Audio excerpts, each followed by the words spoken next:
V9 న్యూస్కు స్వాగతం. నా పేరు కిరణ్ కుమార్. ఇప్పుడు హెడ్లైన్స్. ఈరోజు డిఆర్ఎం ఆఫీస్ వద్ద నిరాహార దీక్ష. రైల్వే రిటైర్మెంట్ అయిన వాళ్ళు ఈరోజు నిరాహార దీక్ష చేశారు. రీవాలిడేషన్ సవరణ వద్దు, విరమణ ముద్దు, పే కమిషన్ యథాతథంగా వర్తింపు చేయాలని ఈరోజు డిఆర్ఎం ఆఫీస్ ఎదురుగా అందరూ చేశారు. General secretary, retired railway employees association, Simhachalam. అయితే ఈరోజు మా all India NCCPA national coordination committee for pensioners association all ఇండియాలో ఉన్న పెన్షనర్ ఫోరమ్స్ అందరితోటి మాట్లాడి ఈరోజు ప్రొటెస్ట్ కార్యక్రమంగా, తొలి విడత ప్రొటెస్ట్ కార్యక్రమంగా మానవాహారం నిర్వహించమన్నారు. జరిగింది ఏమిటంటే ప్రస్తుతం జరిగింది ఏంటంటే, మన యూనియన్ బడ్జెట్ ప్లేస్మెంట్ జరిగేటప్పుడు అందులో 2 పేరాల క్లాజు రాశారు. ఇంతవరకు ఏదైతే పెన్షన్ అనేది ఉద్యోగి హక్కు, కుటుంబ సభ్యుల హక్కు, అది ఆ హక్కుని ప్రభుత్వ హక్కుగా మార్చారు. అందులో క్లాజ్ ఏమిటంటే, పే కమిషన్లు రకరకాల రికమెండేషన్లు చేస్తున్నాయి, కోర్టులు రకరకాల జడ్జిమెంట్లు ఇస్తున్నాయి, కాబట్టి దాన్ని అంతటి యూనిఫారం చేస్తూ ఫైనల్ అథారిటీ ప్రభుత్వానిదే అన్నారు. అంత హడావుడిగా లోక్సభలో పాస్ చేశారు. మార్చి 25వ తారీఖున రాజ్యసభలో పాస్ చేశారు బిల్లుని. దాన్ని చట్టం కూడా మార్చి 29వ తారీఖున మన రాష్ట్రపతి ముర్ము గారి సంతకంతో చట్టం కూడా చేశారు. అది బడ్జెట్లో వెళ్ళడంతో బడ్జెట్లో అందరూ మాట్లాడుకునే అంశాలు వేరు, ఈ 2 అంశాలు 2 పారాగ్రాఫ్లు పెన్షన్స్కి సంబంధించింది కూడా పెట్టారు. ఇందులో మళ్ళీ 3 రకాలు ఉన్నాయి. ఆ 3 రకాలు ఏంటంటే, పే కమిషన్ ఎఫెక్ట్ చేయడం గురించి కూడా డిసైడ్ చేస్తారు వాళ్ళే. అంటే ప్రీ పెన్షనర్స్, పెన్షనర్స్ అని విడగొట్టే కార్యక్రమం ఉంది.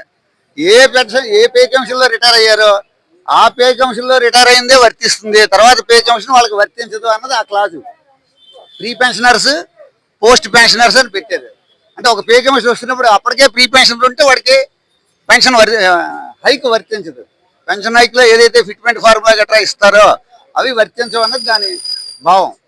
ఇంకా రెండోది ఒకటి ఉంది, జూనియర్లు సీనియర్లు ప్యారిటీ ఏదైతే ఉందో పొరపాటున పే కమిషన్ ఫిక్సేషన్లో డిఫరెన్స్ వచ్చింది కాబట్టి IAS IPS సంఘం ఆ డిఫరెన్స్ ఉండకూడదు, మా జూనియర్కి నాకన్నా పే కమిషన్లో ఎక్కువ వస్తుందని కేసు కూడా వేశారు. అది హైకోర్టులో గెలిచారు, సుప్రీంకోర్టుకి వెళ్ళింది. ఈ మధ్యలో ఈ బడ్జెట్ వచ్చింది. ఇది ప్రభుత్వ తాలూకా హక్కే అన్నది.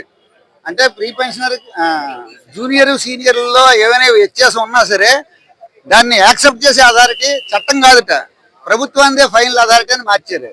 అందుకు ఇది ఎవరికి కనపడటం లేదు.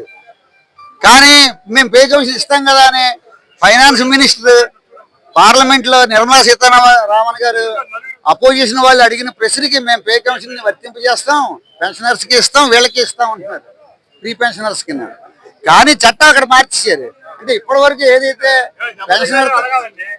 పెన్షనర్ తాలూకా హక్కు, ఉద్యోగి హక్కుగా, కుటుంబ హక్కుగా ఉన్నటువంటి పెన్షన్, ఫ్యామిలీ పెన్షన్లు ఏవైతే ఉన్నాయో అది ఇప్పుడు ఉద్యోగి తాలూకా హక్కు కాకుండా ప్రభుత్వం తాలూకా హక్కు కింద మారిపోయింది. అంటే నకారా జడ్జిమెంట్లో మేము పెన్షనర్స్ డే డిసెంబర్ 7వ తారీఖున జరుపుకుంటున్నాం అండి ఆల్ ఓవర్ ఇండియాలో. అది ఎందుకు జరుపుతున్నాం? నకారా జడ్జిమెంట్లో కొన్ని వ్యాలిడ్ సెంటెన్స్లు ఉన్నాయి, వెనక్కి తీసుకోవాలి.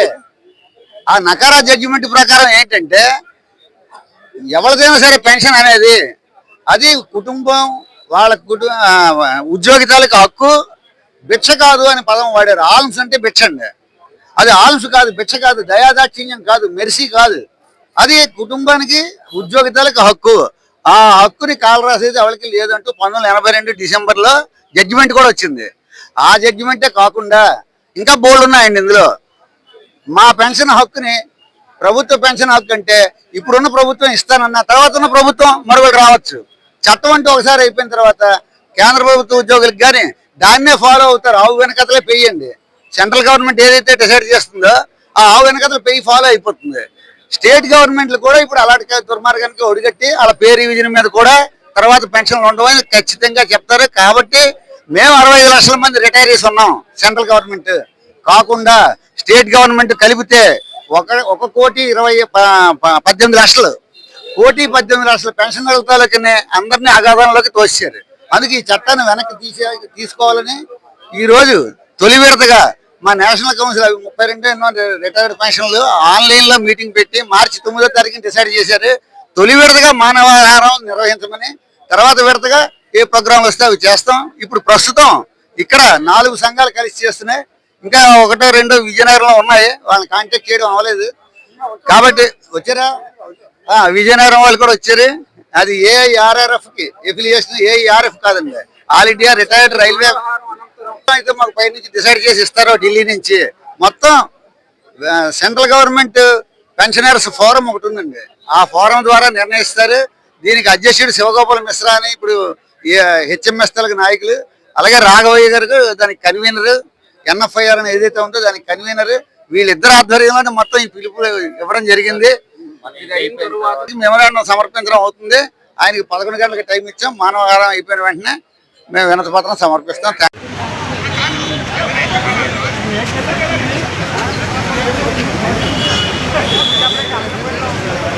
Thank you.